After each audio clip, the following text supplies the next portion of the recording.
House Bill 350 got a new RS, and so we've seen this happen where a bill comes up, it gets ready for its hearing, but in the interim, the sponsor will get some feedback from some folks and say, okay, your feedback's really good. Let's adjust this. And what we'll do is that at the hearing for the original bill, we'll ask the committee to table that bill and substitute the new version of it and send it on its way. So that's what happened with House Bill 350. It was presented by Representative Kyle Harris.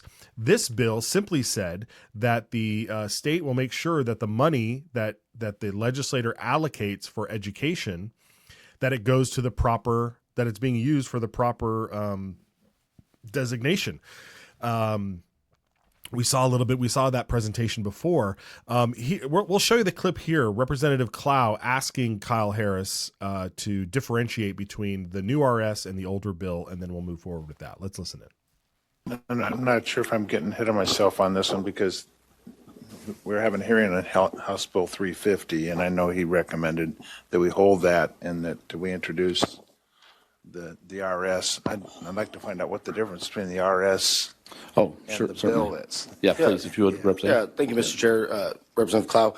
I went and visited with the Division of Auditing again yesterday in preparation for this hearing today. And in sitting down with them, they said in order for this to make more sense and be more easily enforceable, all we did was on line 12, we struck the word state and replaced it with the State Department of Education.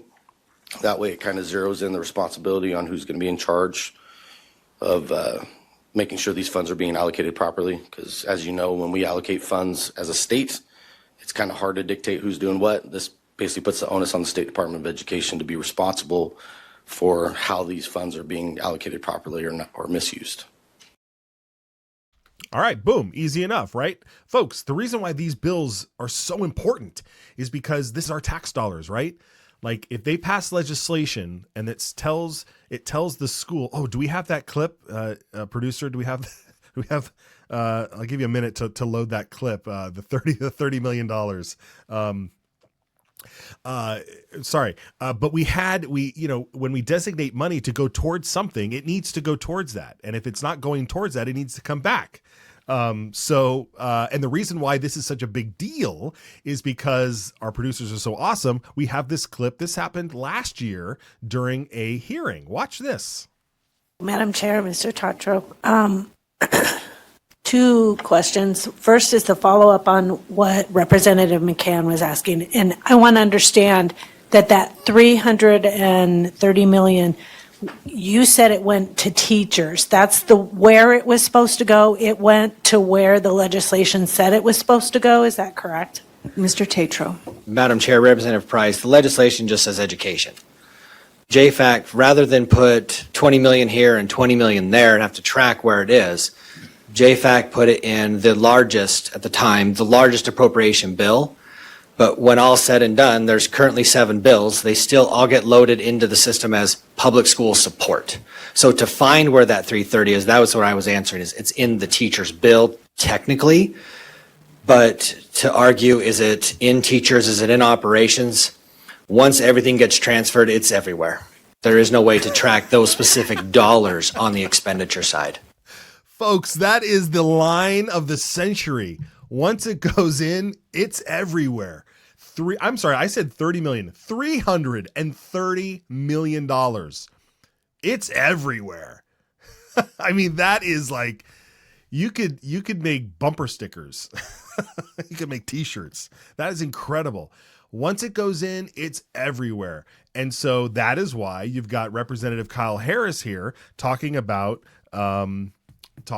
this. And this goes to the point that was made where Representative Sauter tried to be cute with his question. Let's watch this.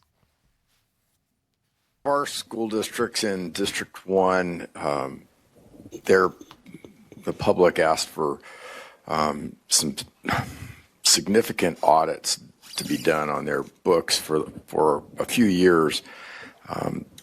They ran up a total, I think, more than $50,000 for an outside firm to come in and audit them. They didn't find anything of any consequence, despite the cost for the district and in some pretty tough times. I'm real concerned about the increase of red tape in a time where we continually want to streamline things. So I'm not in support of adding to the burden in the fact that we already have the mechanism for these politicians, man. the school boards to look into spending, and then also in our case, the public weighed in on this, and they were successful in getting a full audit done. So I'd like to keep that as a local control issue. Thank you. Oh, local control. Yeah. Okay. Man, don't let these guys tell you they're not a politician. Him using the term red tape when we want to make sure that the money is being spent in it properly. Red tape is specifically should be designed for government agencies. Red tape is what you and I have to deal with as a normal person. It's not red tape there should be tons of red tape for the government, right? So adding red tape, adding regulations to government is a good thing. Removing red tape and regulations from private citizens and businesses so that they can flourish is a good thing. Do you see the breakdown here? Like, these people get elected and then they think they work for the government. And they say, oh, this puts too much restrictions on government. Boo-boo, hoo-hoo, cuckoo, right? Kyle Harris further explaining what this bill does. Let's listen to that. I think we're getting hung up on teacher pay for some reason. This bill is not specifically about teacher pay. I was using the teacher pay as an example of one instance where money didn't make it to where it was supposed to go. This deals with all funding. If we passed legislation this year that deals with facility funds. So if a school asks the State Department of Education for funds to help with the facility, and then they take that money and they use part of it on facilities and part of it on busing, then that's a misuse of those funds, because that facility funding is for facilities. So if they got extra money they didn't need, they should be required to return that money so that another school could have an opportunity to have access to those facility funds. If we allocate money to maintenance, it goes to maintenance. If we allocate money for math and science, we have another bill coming. That's $3 million for math and science. That money should go to programs for math and science, nothing else. That's what this bill does. If we are going to allocate money as a body and as a legislator and representatives of this state, the money should go to where we allocate that money. It's that simple. It's as black and white as it gets. But right now, we are failing audits. We have money that we know is going places it's not supposed to go, but we have no accountability mechanism. That's all this bill does, is it puts in the accountability mechanism. If they misuse those funds, or they take and use funds they didn't need and they use them for something else, now we have accountability.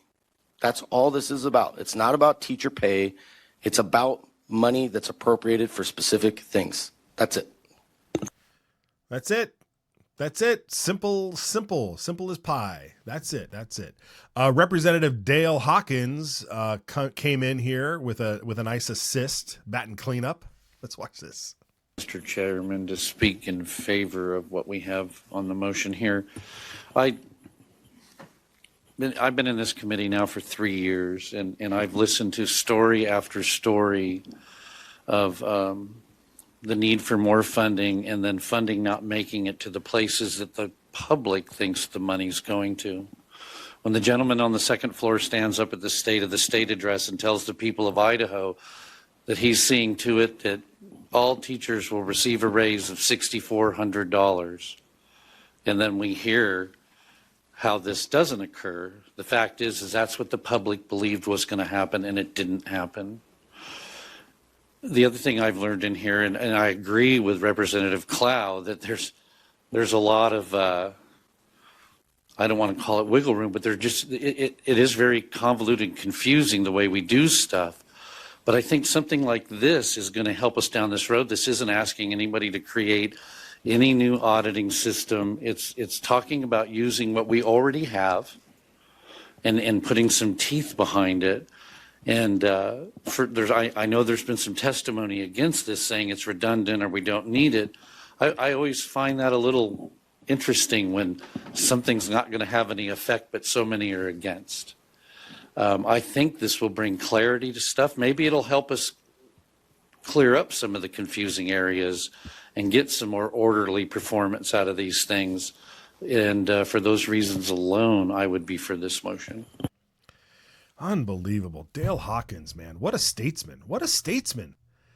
You know, if he wasn't so great in the legislature, I'd be like, isn't that the kind of guy you want to see as governor of Idaho? Like, shouldn't the governor of Idaho look like Dale Hawkins and act and speak like Dale Hawkins? That is a statesman. We don't need these flashy, and this may sound disparaging to Dale, but we don't need these like, flashy, tan, leather faced, Dale Hawkins, man. Dale Hawkins, the beard, the stature, he's an imposing figure, man.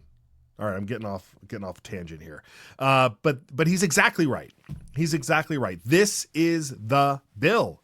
This is the bill, man. And this, look, and I love how he pointed out, if it's not going to do anything, why are so many people against it? Always, if it's not going to do anything, why are so many people coming out against it? Look, folks, it's just, I mean, Sauter let the cat out of the bag earlier, right? Oh, this is going to add red tape. This is going to add red tape to government, right? No, that's exactly where the red tape needs to be. We need government, we need red tape around the entire Boise County. It should be covered in red tape so that they can't do things, right? And let the people be free. Well, that was our last clip. The bill made it out of committee, so that's the good news. So it made it out of committee. It'll head to the floor. We'll hear again. We'll hear again opposition to it, and hopefully it makes its fast track through here. So we'll see.